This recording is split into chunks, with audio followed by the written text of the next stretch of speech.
यह की स्तुति करो, परमेश्वर के पवित्र स्थान में उसकी स्तुति करो। हालेलुया। आइए प्रभु की हम महिमा करें, उसकी स्तुति करें, आराधना करें, यहाँ के चरणों में आए और यहाँ को अपना सर्वस्व अर्पित करें। तो क्यों ना हम प्रभु को हम धन्यवाद दें और प्रभु के नाम को ऊंचा उठाएं। आइए प्रार्थना करेंगे और प्रार्थना में अगुवाई सारा अर्पित करेंगे। हे हमारे पिता, हम पवित्र और मीठे नाम से आपके पास आते हैं। इस समय हम बड़े दिनों बाद आपकी महिमा और आपकी स्तुति करने पाए, हम उसके लिए आपको धन्यवाद देते हैं और प्रार्थना करते हैं। इस समय जब हम आपके वचनों को सभी के साथ बांटते हैं, अगर हमसे उसमें कोई भी भूल होती है परमेश्वर पिता, तो आप उसे हमें बताना और हमें सही मार्ग पे ले जाना और ऐसे हमें बताना है कि हम वह गलती दोबारा ना कर सके।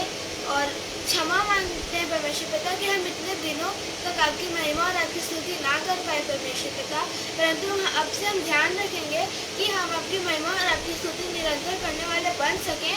प्रार्थना करते हैं जब हम इस समय आपके वचनों को सभी के साथ बांटने के आगे बढ़ते हैं परमेश्वर पिता, तो उसमें आप हमें संभालना और जो भी आज वचन हम सीखते हैं, समझते हैं, वो हमारे हृदय में बसने वाले हो सके और हम हर पल हर समय उसमें से एक वचन समझने और अपने मन में वापस से अपने हृदय में बोलने वाले बन सके। इस विनती को आपके नाम से मांगते हैं, आमीन। Thank you Jesus, hallelujah.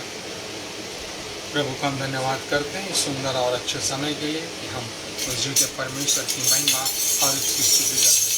आइए हम प्रभु की महिमा और स्तुति के लिए उसके खुदावन के चरणों में जाएं और मन मंदिर में बसने वाले यीशु को हम धन्यवाद करने वाले हो सके। आइए इस गीत को गाएंगे। मन मंदिर में बसने वाला, मन मंदिर में बसने वाला यीशु तो है निराला, यीशु तो है निराला। जिसके मन में तू जन्म ले, अविनाशी आनंद से भर दे। जिसके मन में तू जन्म ले, अविनाशी आनंद से भर दे। आदि अनंत प्रीत रीत की, आदि अनंत प्रीत रीत की जल जाएगी ज्वाला, जल जाएगी ज्वाला। मन मंदिर में बसने वाला, मन मंदिर में बसने वाला यीशु तो है निराला, यीशु तो है निराला। मूसा को तूने पास बुलाया, स्वर्गलोक का भवन दिखाया। मूसा को तूने पास बुलाया, स्वर्गलोक का भवन दिखाया। परम पवित्र स्थान में रहकर, परम पवित्र स्थान में रहकर आप ही उसे संभाला, आप ही उसे संभाला। मन मंदिर में बसने वाला, मन मंदिर में बसने वाला यीशु तो है निराला, यीशु तो है निराला। पाप में दुनिया डूब रही थी, परम पिता से दूर हुई थी। पाप में दुनिया डूब रही थी, परम पिता से दूर हुई थी।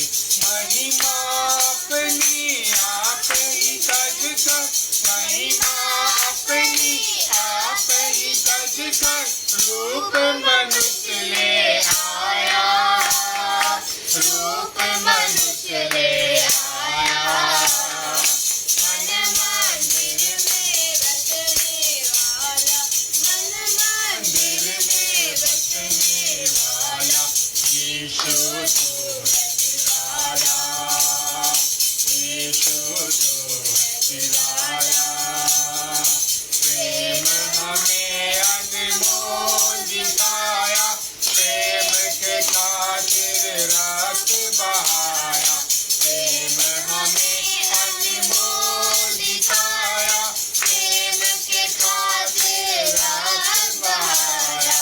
क्रूस पर अपनी जान को देकर, क्रूस पर अपनी जान को देकर मौत से हमें छुड़ाया, मौत से हमें छुड़ाया। मन मंदिर में बसने वाला, मन मंदिर में बसने वाला, यीशु तू है निराला, यीशु तू है निराला। हर विश्वासी प्रेम से आए, प्रेम से अपना भेंट चढ़ाए। हर विश्वासी प्रेम से आए, खुशी से अपनी भेंट चढ़ाए। अंधकार अब दूर हुआ है, अंधकार अब सब दूर हुआ है। मन में हुआ उजाला, मन में हुआ उजाला।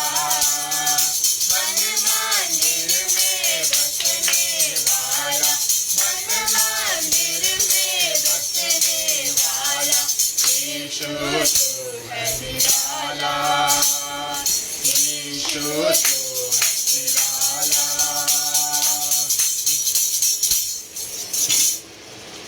आइए इस समय हम परमेश्वर के पवित्र वचन की ओर अपने मन को लगाएंगे, अपनी आंखों को लगाएं, अपने जीवन को लगाएं, क्योंकि हम मनुष्य हैं, हमसे पाप होती है, हमसे गलती होती है, लेकिन वो जो परमेश्वर है, जो खुदावन के वचन की ओर मन लगाते हैं, परमेश्वर उसे अपने पास आने देता है।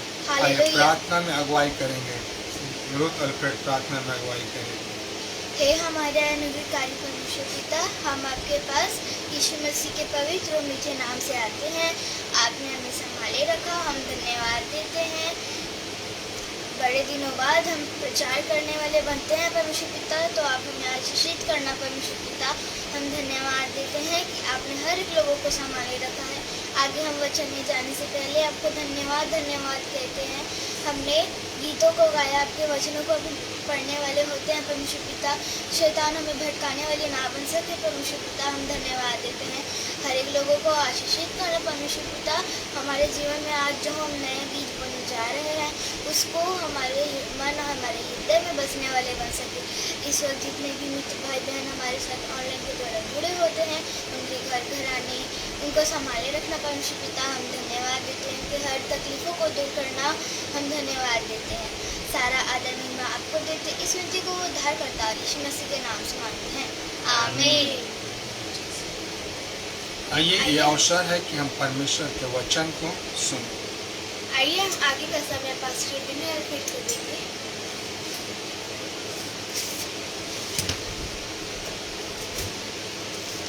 परमेश्वर के पवित्र वचन और उसके कलाम को हम देखें। परमेश्वर हमें यह अवसर देता है। भाई संतोष पासवान को प्रभु के वचन की संगति में शामिल होने के लिए धन्यवाद देते हैं कि उसने अपना कीमती समय निकालकर परमेश्वर के वचन की ओर अपने आंखों को लगाया। मेरे साथ निकाल लीजिए पहला कुरिन्थी उसका 9 अध्याय उसका 24 पद से 27 पद तक पढ़ेंगे हम। पहला कुरिन्थी 9 अध्याय और उसका 24 से हम 27 पद तक पढ़ेंगे। आप सब जानते हैं इस वचन को हम सब मसीही दौड़, मसीही जीवन की बात करते हैं और ये मसीही जीवन में हर एक को दौड़ना जरूरी है। प्रयोग आइए पौलुस हमसे कुरिन्थ की कलीसियाओं के माध्यम से क्या कहना चाहता है, हम पढ़ें। क्या तुम नहीं जानते कि दौड़ में तो दौड़ते सभी हैं, परंतु इनाम एक ही ले जाता है। तुम वैसे ही दौड़ो कि जीतो। हर एक पहलवान सब प्रकार का संयम करता है, वे तो एक मुरझाने वाले मुकुट को पाने के लिए यह सब करते हैं, परंतु हम उस मुकुट के लिए करते हैं जो मुरझाने का नहीं। इसलिए मैं तो इसी रीति से दौड़ता हूँ, परंतु लक्ष्यहीन नहीं। मैं भी इस रीति से मुक्कों से लड़ता हूँ, परंतु उसके समान नहीं जो हवा पीटता हुआ लड़ता हूँ। परंतु मैं अपनी देह को मारता कूटता वश में रखता हूँ, ऐसा ना हो कि औरों को प्रचार करके मैं आप ही किसी रीति से निकम्मा ठहरूं। परमेश्वर अपने इस पवित्र वचन को पढ़े और सुने जाने में आपको और मुझको आशीष दे। और एक पद हम पढ़ते हैं इब्रानियों के पत्र उसका 12वां अध्याय 1 पद से लेकर के 2 पद, वहां कहता है, इस कारण जबकि गवाहों का ऐसा बादल हमको घेरे हुए है, तो और हर एक रोकने वाली वस्तु और उलझाने वाली पाप को दूर करके वह दौड़ दौड़े जिसमें हमें दौड़ना है। कैसे? धीरज से दौड़ना है और विश्वास के कर्ता और सिद्ध करने वाले यीशु की ओर ताकते रहे, जिसने उस आनंद के लिए जो उसके आगे धरा था लज्जा की कुछ चिंता ना करके क्रूस का दुख सहा और परमेश्वर के सिंहासन के दाहिने जा बैठा। यह है परमेश्वर का पवित्र वचन जो आपके और मेरे जीवन को आशीषमय करता है। प्रियो, दोनों परिच्छेद को हम पढ़ते हैं तो परमेश्वर का वचन हमें यहाँ भी यह बतलाता है कि एक मसीह को अपने जीवन में किस प्रकार से दौड़ना चाहिए, क्योंकि जब गवाहों का ऐसा बड़ा बादल आपको और मुझको घेरे हुए है। आप जानते हैं गवाहों का ऐसा बादल क्या है? भाई और बहनों, आप देखते हैं कि हमारे जो मसीही पथ पे चलने वाले भाई बहनें, तो उनकी गवाहों को हम सुने, उनकी गवाहों को देखें। यहाँ पे लिखा है 35 पद इब्रानियों 11 उसके 35 और उसके आगे पढ़ते लिखा है, स्त्रियों ने अपने मरे हुए को फिर जीवित पाया, कितने तो मार खाते खाते मर गए और छुटकारा ना चाहा, इसलिए कि उत्तम पुनरुत्थान के भागी हो। कई एक ठट्टों में उड़ाए जाने और कोड़े खाने वरन बांधे जाने और कैद में पड़ने के द्वारा परखे गए, पथराव किए गए, आरे में चीरे गए, उनकी परीक्षा की गई, तलवार से मारे गए, वो कंगाली में और क्लेश में और दुख भोगते हुए भेड़ों और बकरियों के खाले ओढ़े हुए इधर उधर मारे मारे फिरते रहे। ये है गवाहों का वो बादल। ये आपके और मेरे लिए एक नमूना है। ये मसीह पथ में चलने वाले किस प्रकार से अपने जीवन को प्रभु के हाथ में सौंपे। और इसलिए क्या लिखा है 35 पद में, इसलिए कि उस उत्तम पदार्थ, इसलिए क्या उस उत्तम पुनरुत्थान के भागी हो, प्रभु यीशु मसीह के साथ जिलाया जाए। उस उत्तम पुनरुत्थान के भागी होने की बात ये प्रभु के दास और सेवक लोग करते हैं। ये गवाहों का वो बड़ा बादल आपको और मुझको घेर के रखे रहता है। और उसमें लिखा है उस दौड़ में जैसे हमें दौड़ना है, उसे क्या धीरज के साथ दौड़ना है। इसलिए पौलुस कुरिन्थ की कलीसिया को कहता है कि तुमको दौड़ में तो दौड़ना है और ऐसे दौड़ना है कि इनाम को पाना है। प्रियो, आप और मैं मसीह जगत में हमें भी धीरज के साथ प्रभु के साथ दौड़ना है। मैं आज एक क्लिप देख रहा था यूट्यूब में, फेसबुक में देता है इज़राइल में, और सत्य है कि असत्य नहीं जानता, सुना मैंने, इज़राइल में यीशु मसीह का प्रचार करना मतलब 2 साल की सजा काटना दिया है। ये क्या सत्य है क्या नहीं, परंतु आपको और मुझको इन बातों को ध्यान न रखते हुए यीशु मसीह में वो दौड़ना है जो आपको और मुझको पुनरुत्थान के उत्तम भाग्य में हमें शामिल होना है। और हमें ऐसे दौड़ना है कि हमें क्या पाना है, इनाम को जीतना है। हम मुरझाने वाले मुकुट को पाने के लिए जी जान लगा देते हैं, परंतु उस उत्तम पुनरुत्थान को हमें पाना है जो परमेश्वर ने आपके और मेरे लिए रखा है। आइए जल्द से हम 3 बातों को देखेंगे कि हम मसीह दौड़ कैसे दौड़ें। मसीह दौड़ना मेरे प्रियो एक मसीह को बहुत जरूरी है। यदि हम मसीह दौड़ नहीं दौड़े तो मसीह जीवन हमारा व्यर्थ है। जिस प्रकार से कहा जाए, यदि आपको और मुझको एक एग्जाम्पल के लिए कुछ पैसे दे दिए जाएं और उसे बोले ये तेरा है, इसे तुझे रखना है और जैसा चाहे खर्च करना है, परंतु यहाँ पे एक लिमिट हो कि यदि आप खर्च करते हो तो इससे आपको प्रॉफिट होनी चाहिए, नहीं तो आपके पास दोबारा पैसा नहीं है। तो व्यक्ति कैसे उसे खर्च करे?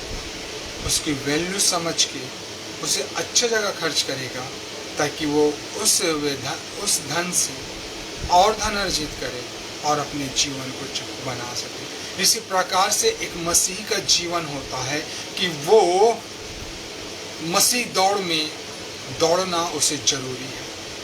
यदि वो मसीह दौड़ नहीं दौड़ता और वो मसीह कहलाता है तो उसका जीवन व्यर्थ ही व्यर्थ है। सब कुछ उस वायु को पकड़ने के समान है जिससे कुछ हानि नहीं होती। इसलिए मेरे प्रिय भाइयों बहनों, हमें ऐसी दौड़ दौड़ना है कि जिसमें आप और मैं क्या करें, इनाम को प्राप्त करें, और वो इनाम हमें पुनरुत्थान में सहभागी होने का दौड़ है। पहली बात हम देखते हैं, प्रत्येक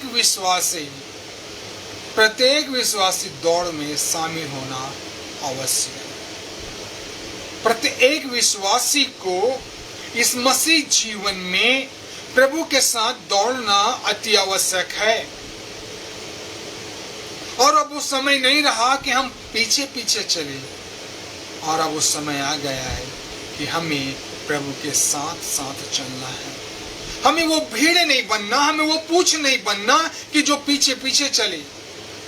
अब हमें वो बनना है जो परमेश्वर ने अपने वचन में कहा है कि मैं तुम्हें सिर बनाता हूँ, पूछ नहीं। इसलिए मेरे प्रियो, आप और मैं जो यीशु मसीह के साथ दौड़ रहे हैं, हमें इस दौड़ में शामिल होने के लिए क्या करना है? हमें मसीह के साथ साथ विश्वास में दौड़ना है, तभी तो हम उसके पुत्र और पुत्री कहलाएंगे। हमें दास नहीं बनना है, हमें चेला नहीं बनना है। अब यह अवसर है कि हम उसे बेटा और उसके बेटी कहलाएं, क्योंकि बाइबल कहती है यूहन्ना उसके 15 अध्याय में कि दास नहीं जानता कि उसका स्वामी क्या करता है, भाई जानता है, मित्र जानता है कि उसका स्वामी क्या करता है। इसलिए मेरे प्रियो, आप गुलामों की जंजीरों को तोड़ दीजिए, अपने बंधन को निकाल के तोड़ दीजिए, क्योंकि यीशु मसीह ने हमें स्वतंत्र किया और अपने अधीनता में रखा कि हम दोबारा पाप न करें और मसीह दौड़ को दौड़े। इसलिए इब्रानियों के 12 और 1 पद में क्या कहते, इस कारण जबकि गवाहों का ऐसा बादल हमें घेर रखा है, तो आओ हम हर एक रोकने वाली वस्तुओं को, उलझाने वाले पाप को दूर करके यह दौड़ दौड़े जिसमें हमें दौड़ना है, धीरज के साथ दौड़ना है। मेरे प्रियो, हमें घबराने की आवश्यकता नहीं है, हमें डरने की आवश्यकता नहीं है। हमें ऐसे दौड़ दौड़ना है कि हमारे जो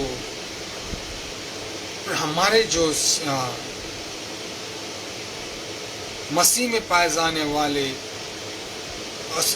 प्रभु यीशु मसीह के अनुयायी, प्रभु यीशु मसीह के बेटे और बेटियों ने ऐसा दुख सहा और वो हमें ऐसा घेर के रखा है कि हमारे चारों ओर अब किसी भी प्रकार की तकलीफों को नहीं आने देता। वो सब गवाहें, हमें वो सब बातें याद आते हैं कि किस प्रकार से लोगों ने प्रभु के वचन को लेकर दौड़ा और वह दौड़ में आप और मैं आज शामिल हो पाए हैं। इसीलिए वचन क्या कहते हैं, प्रत्येक विश्वासी की दौड़ में दौड़ना जरूरी है।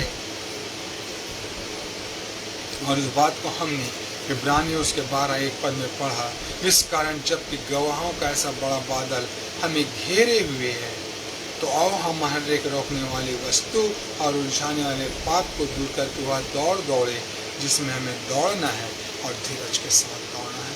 प्रियो, आप और मैं प्रभु यीशु मसीह के अनुयायी हैं, प्रभु यीशु मसीह के पद चिन्हों पर चलने वाले हैं, प्रभु यीशु मसीह के बताए हुए मार्गों में आगे बढ़ते हैं। अब हमें डरने की आवश्यकता नहीं, अब हमें आगे बढ़ने की आवश्यकता है। दूसरी बात हम देखते हैं कि एक मसीही दौड़, हमने पढ़ा ना, लिखा है एक पहलवान सब प्रकार का संयम करता है, वो तो एक मुरझाने वाले मुकुट को पाने के लिए यह सब करता है, परंतु हम तो उस मुकुट को पाने के लिए करते हैं जो मुरझाने को नहीं। हालेलुया। दूसरी बात हम देखते हैं कि दौड़ में हमें ऐसा दौड़ना है कि हम एक लक्ष्य को साध सके, हम उस लक्ष्य को साध सके। वचन क्या कहता है? 1 कुरिन्थी 9 उसके 24 पद में, परंतु इनाम एक ही ले जाता है, तुम वैसे दौड़ो कि जीतो। हमें ऐसे दौड़ना है क्योंकि दौड़ का लक्ष्य परमेश्वर ने हमें निर्धारित कर दिया है। वो लक्ष्य हमें प्राप्त करना है ताकि आप और मैं पुनरुत्थान के क्या हो सहभागी हो, पुनरुत्थान में हम क्या हो सहभागी हो और उस दौड़ में दौड़े जिसको परमेश्वर ने आपके और मेरे लिए रखा है, अज्ञात नहीं है। ध्यान से सुनिएगा, परमेश्वर ने प्रभु यीशु मसीह में आपके और मेरे लिए अनंत जीवन रखा है, वो इनाम रखा है। मेरे प्रिय लोग, उस मुरझाने वाले मुकुट, उस कप के लिए जो एक रहता है, मीन उसको पाने के लिए लोग दौड़ते हैं कि मैं एक उसको पा लूं। लेकिन परमेश्वर ने प्रभु यीशु मसीह में आपके और मेरे लिए लक्ष्य रखा है, हमको दौड़ना है और पाना है। परमेश्वर ने सबके लिए रखा, एक के लिए नहीं रखा। इस कारण हमें ऐसा दौड़ना है कि हम उस लक्ष्य को प्राप्त करें जो परमेश्वर ने प्रभु संहिता की पुस्तक और उसका 16वां अध्याय, भजन संहिता की पुस्तक और उसका 16वां अध्याय और उसका हम 10 पद को पढ़ते हैं। यहाँ पे लिखा है, क्योंकि तू मेरे प्राण को अधोलोक में ना छोड़ेगा, न अपने पवित्र भक्त को सड़ने देगा। परमेश्वर अपने हर एक भक्त के लिए, हर एक प्रभु के सेवक के लिए, हर एक बेटे के लिए वो जगह तैयार किया है। इसलिए दाऊद भरोसे के साथ कहता है, क्योंकि तू मेरे प्राण को अधोलोक में ना छोड़ेगा और ना अपने पवित्र भक्त को अधोलोक में पवित्र भक्त को सड़ने देगा। ये दाऊद को भरोसा था परमेश्वर पर, क्योंकि वो जान रहा है कि वो कैसी दौड़ रहा है। उसको मालूम था कि मैं जिस दौड़ में हूँ, परमेश्वर उस दौड़ में मेरी मदद करता है। भजन संहिता की पुस्तक उसका 37 अध्याय और उसका हम 23 पद को पढ़ें तो वहाँ पे वचन कहता है, मनुष्य की गति यहोवा की ओर से दृढ़ होती है और उसके चलन में वह प्रसन्न रहता है। यह है परमेश्वर अपने लोगों को पहचानता है, इसलिए कहता है कि मनुष्य की गति यहोवा की ओर से दृढ़ होती है और उसके चलन से वह प्रसन्न रहता है। तीसरी और अंतिम बात हम देखते हैं कि जब हम दौड़ें, तो जब हम इस मसीह दौड़ में दौड़ें तो हमारा आदर्श कौन होना चाहिए? प्रभु यीशु मसीह। हमारा आदर्श प्रभु यीशु मसीह होना चाहिए। यदि हमारा आदर्श प्रभु यीशु मसीह नहीं है, यदि हमारा लक्ष्य प्रभु यीशु मसीह नहीं है, यदि हम उस दौड़ में शामिल नहीं हैं जिस दौड़ में प्रभु यीशु मसीह हमारे साथ है, तो हम होपलेस हैं। हमारा कोई लक्ष्य नहीं है, हमारा जीवन का कोई आधार नहीं है। इसलिए तो वचन कह रहा है कि हम प्रभु यीशु मसीह हमारे जीवन का आदर्श होना चाहिए। जब प्रभु यीशु मसीह हमारे जीवन का आदर्श होगा, तब हम उस लक्ष्य को क्या होंगे, भेद लेंगे। यदि आदर्श नहीं है प्रभु यीशु मसीह, तो हम कभी नहीं भेद पाएंगे। आदर्श का कहने का मतलब वो जो जीवन प्रभु यीशु मसीह ने जिया और आपको और मुझको अपना एक आदर्श, एक नमूना दे गया, उस नमूने के अनुसार हमें चलना है। यदि हम दिन भर पाप करते हैं और रात में दुआ करके प्रार्थना मांगते हैं, दिन भर हम दूसरों के लिए गड्ढा खोदते हैं और रात में हम प्रार्थना करते हैं, दिन भर हम चोरी और डकैती करते हैं और रात में हम प्रार्थना करके गुनाहों की माफी मांगते हैं, यह आदर्श जीवन नहीं। आदर्श जीवन प्रभु यीशु मसीह का जीवन, चाल में, चलन में, कार्य में, व्यवहार में, सब में आदर्श प्रभु यीशु मसीह, नमूना होना। जिस प्रकार से प्रभु यीशु मसीह ने एक नमूना दिया अपने शिष्यों के पैर को धो करके, उसी प्रकार से आप और मैं प्रभु यीशु मसीह को अपने जीवन का आदर्श, अपने जीवन का लक्ष्य बना के हम आगे बढ़ें। तो प्रभु को धन्यवाद देता हूँ इस वचन के अनुसार कि हम प्रभु की संगति कर सके और मसीह दौड़ में दौड़ सके, क्योंकि दौड़ में तो सभी शामिल होते हैं। नाम एक लेखता संसारिक दौड़ की बात कर रहा हूँ, लेकिन आपको यह विश्वास होना चाहिए, ये बात ज्ञात होना चाहिए कि एक मसीह दौड़ में हर एक के लिए परमेश्वर ने इनाम रखा। बस विचार करना है कि आप और मैं कैसे दौड़ते हैं, कि उस मुरझाने वाले मुकुट को पाने के लिए, कि उस अविनाशी मुकुट को जो परमेश्वर ने प्रभु यीशु मसीह में आपके और मेरे लिए रखा है। परमेश्वर आपको और मुझको आशीष दे, समझ, बुद्धि, ज्ञान दे कि हम मसीह दौड़ में दौड़े और उस पुनरुत्थान में भागी हो जो वचन हमें बताता है। परमेश्वर का धन्यवाद हो। ये छोटी सी प्रार्थना करें भाई संतोष पासवान के लिए और शरीर डेविड के लिए, जिन्होंने परमेश्वर के वचन को महत्व दिया। कहीं भी हो, कहीं भी रहो, परमेश्वर के वचन में जुड़ जाओ। हमने भी पिछले संडे से सफ़र तैयार किया था और चेन्नई, वेलांकनी और इस प्रकार से बहुत सी जगहों को घूमते हुए आज दोपहर 2 बजे हम घर पहुँचे। हमारा शरीर साथ नहीं दे रहा है, लेकिन वचन कहता है ना, आत्मा तो तैयार है परंतु शरीर निर्बल है। खैर, हम जब तक हों इस शरीर को मारे कूटे और वश में रखें, ताकि हम भी किसी के समान किसी रीति से निकम्मा न ठहरे। परमेश्वर की महिमा हो। आइए प्रार्थना करें। हे हमारे परमेश्वर पिता, हम प्रभु यीशु मसीह के नाम से हम आपके पास आते हैं और आपको धन्यवाद देते हैं कि आपने हमें ये जीवन दिया कि हम आपके अनुग्रह के तले अपने आप को ला करके समर्पित करें, आपको ऊंचा उठाएं और आपकी महिमा करें। धन्यवाद, आदर, महिमा आपकी और महिमा जय जयकार हो। प्रभु जी ने मेरे सभी भाई बहनों को और अपने आप को हाथ में देते हुए विनती यीशु के नाम से मांगते हैं। आमीन।